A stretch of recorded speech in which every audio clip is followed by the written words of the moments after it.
ومن شر عباده ومن همزات الشياطين وأن يحضرون. نعوذ بالله الذي يمسك السماء أن تقع على الأرض إلا بإذنه، من شر ما خلق وزرع، ومن شر الشيطان والشرك. أعوذ بالله السميع العليم من الشيطان الرجيم. بسم الله الرحمن الرحيم. إن الحمد لله نحمده ونستعينه ونستهديه. من يهده الله فهو المهتدي، ومن يضلل فلن تجد له وليا مرشدا. نشهد أن لا إله إلا الله ولي الصالحين، ونشهد أن محمدا عبده ورسوله. اللهم صل وسلم على المبعوث رحمة للعالمين محمد بن عبد الله وعلى آله وصحبه وسلم. اللهم ألهمنا رشدنا ومراشد أمورنا، ونعوذ بك من شرور أنفسنا وسيئات أعمالنا. ربنا اتمم لنا نورنا واغفر لنا إنك على كل شيء قدير.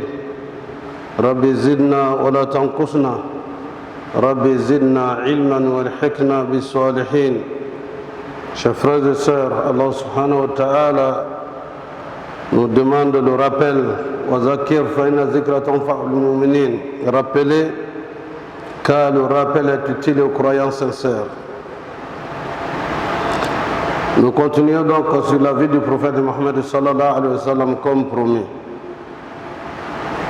Nous savons, et ceci a été dit par certains de nos savants, lorsqu'ils disaient ceci: اطلع الله على قلوب العباد فوجد قلب محمد صلى الله عليه وسلم خير القلوب فاختاره لرسالته.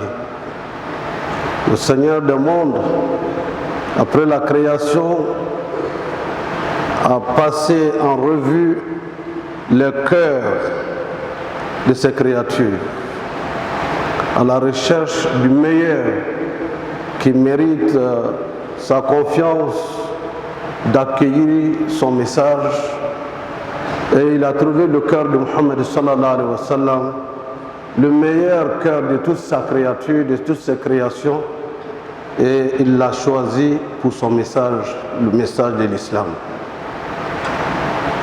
C'est de ce messager choisi par Allah, le meilleur de toute sa créature, pour ce message de l'islam dont nous sommes aujourd'hui héritiers. Nous avons évoqué les deux derniers vendredis les épreuves difficiles, les épreuves les plus pénibles que le messager et les premiers musulmans à la Mecque ont vécues. Et jusqu'à ce qu'il y ait parmi ces premiers musulmans torturés pour avoir accepté d'adhérer à l'islam, nous avons évoqué notre mère Soumaïa, radiallahu anha, qui a refusé toute l'idolâtrie. Sous la torture, elle a rendu l'âme en répétant jusqu'à perdre le langage Allah, Allah, Allah, rien qu'Allah, rien associé à Allah, pour être parmi et pour être la première martyre de l'islam. C'est de cet islam que nous sommes héritiers. Et nous avions donc dit le vendredi dernier ce que le Coran nous enseigne. Suffit-il de dire que nous croyons à Allah, nous répétons La ilaha illallah Muhammadur Rasulullah sallallahu alayhi wa sallam, sans être éprouvés, sans connaître des difficultés énormes. Le prophète sallallahu alayhi wa sallam et ses compagnons en ont tellement connu qu'il y en a qui ont dit: à quand la victoire sur les ennemis de l'islam? et le Seigneur des mondes de leur promettre la victoire très certainement. Ainsi donc, le prophète sallallahu alayhi wa sallam a été entouré par Allah, par les meilleures des personnes à ce temps autour de lui. Nous avons cité Sayyidina Abu Bakr, un homme très sage, un homme très cultivé, très instruit, et un homme également qui était non seulement posé, socialement assis et aimé. Dieu l'a choisi pour être le premier des adultes à accompagner le prophète sallallahu alayhi wa sallam pour transmettre le message de l'islam.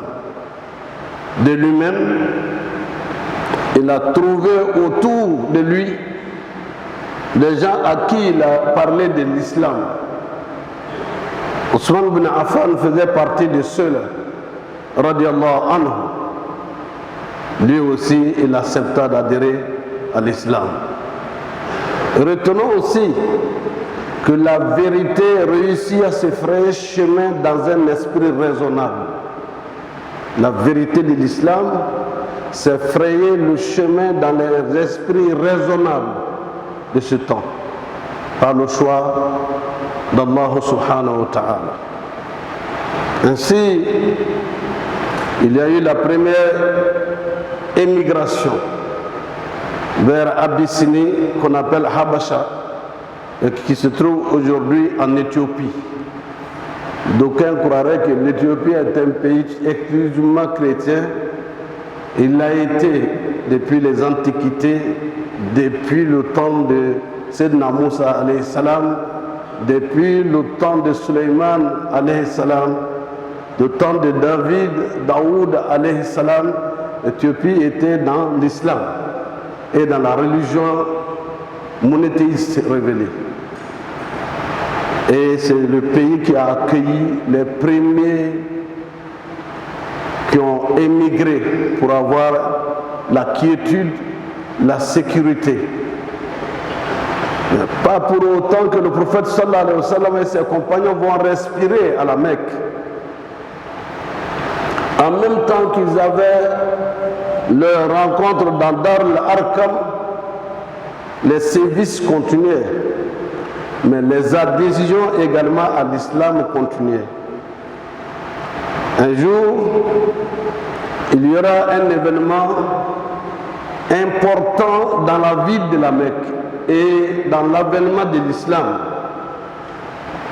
Et cet événement a été suscité par la colère d'un des ennemis de l'islam à la Mecque. C'était Omar ibn Khattab radiallahu anhu. Tout le monde décriait, les chefs traditionnels se réunissaient, comment négocier avec Muhammad sallallahu alayhi wa sallam. Et le prophète sallallahu alayhi wa sallam a évoqué dans ses prières en demandant à Allah: Allahumma a'izz al-islam bi ihda al-umarayn. Oh Allah, donne à l'islam une force à travers la conversion de l'un des deux Omar de la Mecque. Et Omar ibn Khattab radiallahu anhu va se lever le matin pour dire, confiant, un homme physiquement fort, grand de taille, imposant, respecté et craint en même temps. Il se leva avec son sabre. Personne ne peut l'arrêter. Et il dit, aujourd'hui, il y aura une fin douloureuse à la Mecque. Je m'en vais en finir avec cette histoire de Mohammed sallallahu alayhi wa sallam. Retenez et souvenons donc ce rappel que le prophète a prié qu'il y ait l'un des deux Omar qui viennent à l'islam pour renforcer le rang des musulmans. Celui-là se lève le matin, il s'en va pour en finir avec le prophète sallallahu alayhi wa sallam et son sabre est en bandoulière. Le visage très serré et grave. Tout le monde discrètement savait que cette histoire a trop duré et celui qu'il faut pour mettre fin à l'islam est venu et s'est mêlé maintenant dans la bataille, c'est terminé. Chemin faisant, Omar ibn Khattab radiallahu anhu croise un des habitants de la Mecque qui lui demande: Sayyidina Omar, où tu vas? Il dit: cette histoire a trop duré. Je m'en vais en finir avec Mohammed. Il dit: mais au lieu de t'en prendre à Mohammed, dans ta propre famille, les conversions ont commencé. Ton beau-frère et ta sœur font partie désormais de la communauté de Mohammed. Il change de chemin pour aller chez son beau-frère. Et lorsqu'il a frappé à la porte pour entrer, pas demander une permission,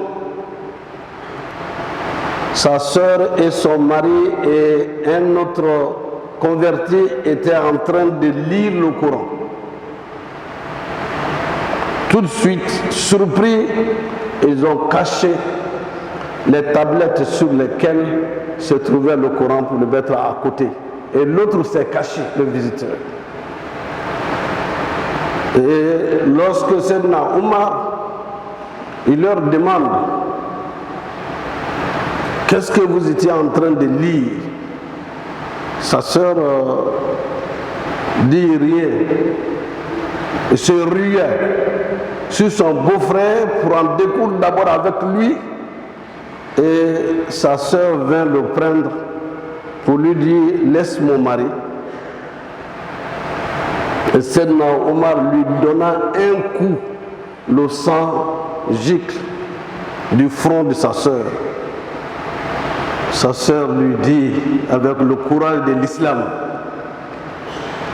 nous avons embrassé l'islam et nous sommes musulmans. Tu pourras faire ce que tu veux. Jamais un homme ne levait la voix sur Omar, à plus forte raison. Dans leur tradition, une femme qui lui fait cet affront. Il a été piqué dans le cœur pour savoir que cette affaire n'est pas naturelle. Il y a quelque chose derrière. Sa sœur ne pourrait jamais, d'ordinaire, lever le ton jusqu'à ce seuil. Il lâcha donc son beau-frère et commença à leur dire: montrez-moi ce que vous étiez en train de dire. Le ton a baissé. Le cœur a commencé à être gagné par la lumière de la foi. La sœur demande: je ne peux toucher la parole d'Allah qu'en étant de pureté. On lui donna de l'eau pour se purifier et il commença à lire. Vous savez, les révélations étaient écrites sur les peaux des chameaux ou sur l'omoplate des chameaux. Et il sortit donc Surat Taha. Et lorsque c'était un grand lettré, un très grand lettré, lorsqu'il a commencé à lire cette Surat Taha, Ma anzalna alayka al-Qur'ana litashqa. Il dit: nous t'avons révélé le Coran afin que vous craigniez Allah. Et pour le rappel d'Allah subhanahu wa ta'ala, cette révélation qu'il vient de recevoir, qui est écrite Omar en a été profondément piqué, profondément touché. Et cela a transformé en une fraction de seconde sa vision du monde. Son cœur s'est ramolli et la modestie commença à l'habiter. La crainte de Dieu, d'Allah subhanahu wa ta'ala, a commencé. Et Sayyidina Omar sorti pour aller à la rencontre du prophète Mohammed sallallahu alayhi wa sallam. Il vint frapper à la porte de Dar al-Arqam. Et lorsqu'il frappa, les uns et les autres commençaient, ils savaient que c'était Omar. Il y avait des gens qui étaient inquiets. L'oncle du prophète sallallahu alayhi wa sallam, Hamza, radiallahu anhu, le martyr, va dire, vous pouvez ouvrir la porte. Omar ne peut rien contre nous tous. Nous avons la foi et nous savons également nous défendre. Le prophète sallallahu alayhi wa sallam, le sourire aux lèvres, heureux, il sait que la bénédiction, la prière qu'il a faite était exaucée.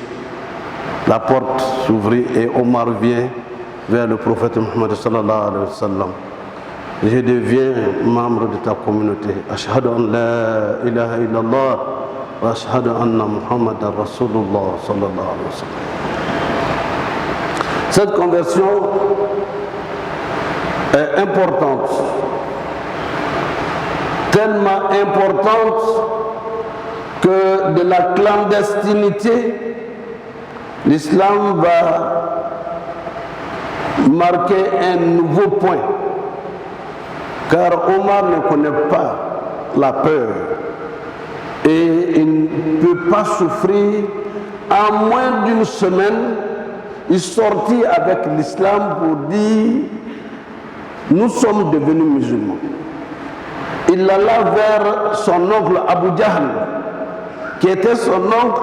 Il est le fils de la sœur de Abu Jahl, un des ennemis jurés du prophète sallallahu alayhi wa sallam, qui était en même temps un oncle du prophète sallallahu alayhi wa sallam. Il alla lui dire, et lui s'attendait qu'il dise, je suis allé vers Mohammed et je l'ai tué, voilà le trophée. Il vient lui annoncer, Ashhadu an la ilaha illallah wa ashhadu anna Muhammadan Rasulullah sallallahu alayhi wa sallam.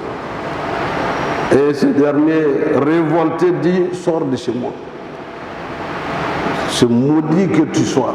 Pourquoi viens-tu m'annoncer que tu es devenu musulman? Omar ibn Khattab retourne encore vers le prophète et les quelques hommes qui restaient après le départ des autres en Abyssinie, il va leur dire, nous allons sortir pour aller à la Kaaba et nous allons partir en deux colonnes. Hamza était à la tête d'un rang et lui à la tête d'un groupe pour faire la marche, la première manifestation à montrer que nous sommes là et nous sommes convaincus que l'islam est la vérité. C'était après la reconversion du prophète de Sayyidina Omar radiallahu anhu. Ils allaient pour montrer à toute la ville de la Mecque que l'islam est là.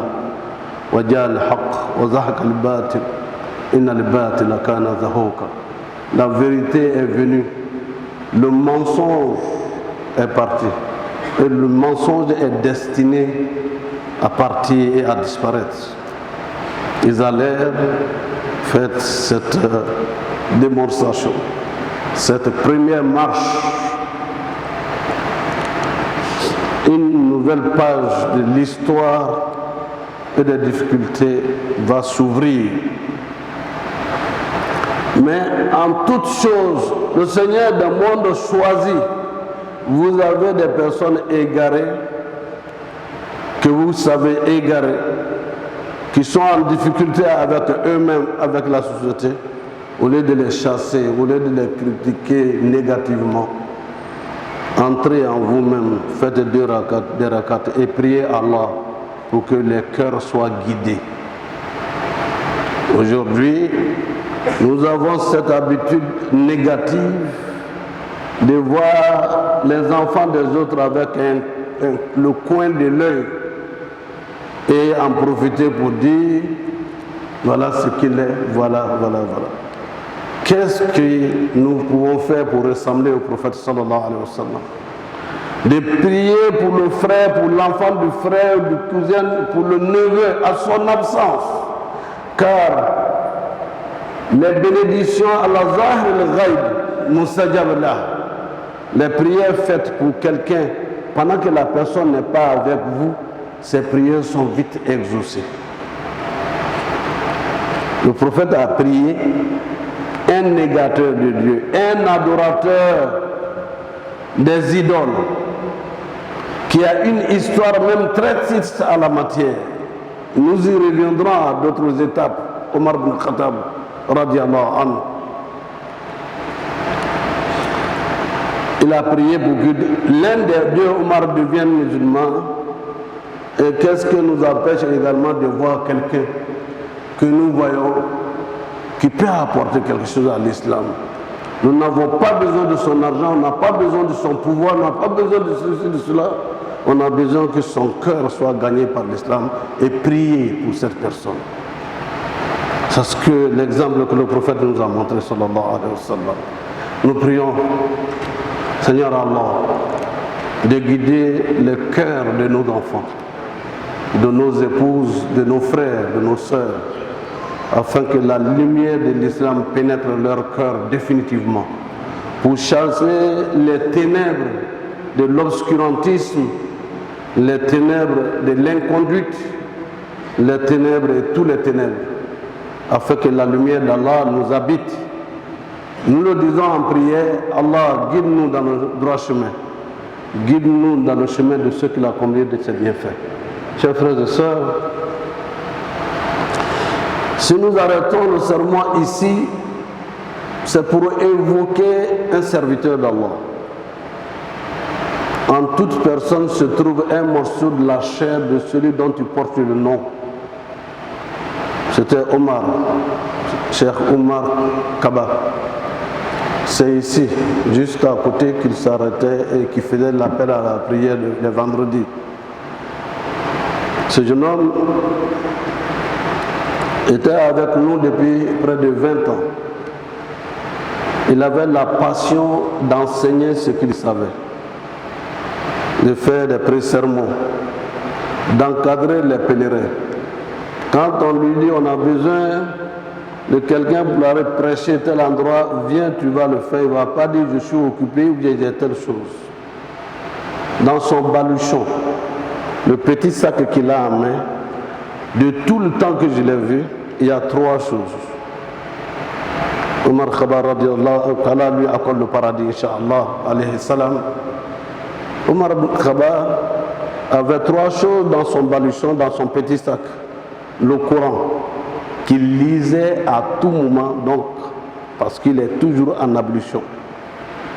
Deuxièmement, il a un livre qu'il vient de voir qu'il n'a pas encore lu, il veut connaître le contenu. Troisièmement, il a toujours quelque chose pour écrire. Parce que s'il voit quelque chose qu'il ne sait pas, il note ça quelque part. C'est lui qui a été rappelé à Allah après la prière du vendredi dernier. Le jeudi, il a été rappelé à Allah subhanahu wa ta'ala. Et comment? Il allait à l'hôpital peut-être, sa famille ne le savait pas, mais malade déjà, lui il a commencé à dire à ceux qui venaient lui souhaiter la bonne guérison, il leur demandait, si je vous ai fait quelque chose, pardonnez-moi. Tous les visiteurs, pardonnez-moi.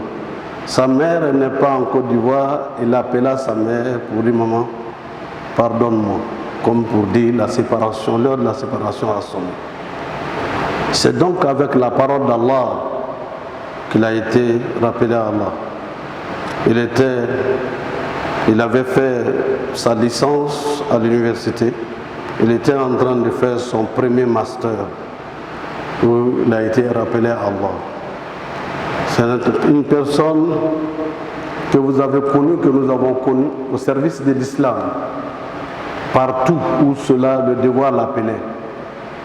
Il est donc intéressant, chers frères et sœurs, qu'on vous en parle, afin qu'ensemble nous fassions des bénédictions et des prières pour le repos de son âme.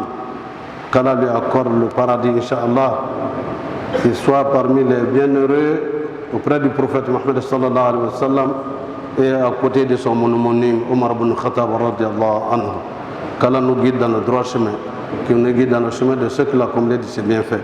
وقل قولي هذا واستغفر الله لي ولكم ولسائر المسلمين من كل ذنب فاستغفروه إنه هو الغفور الرحيم.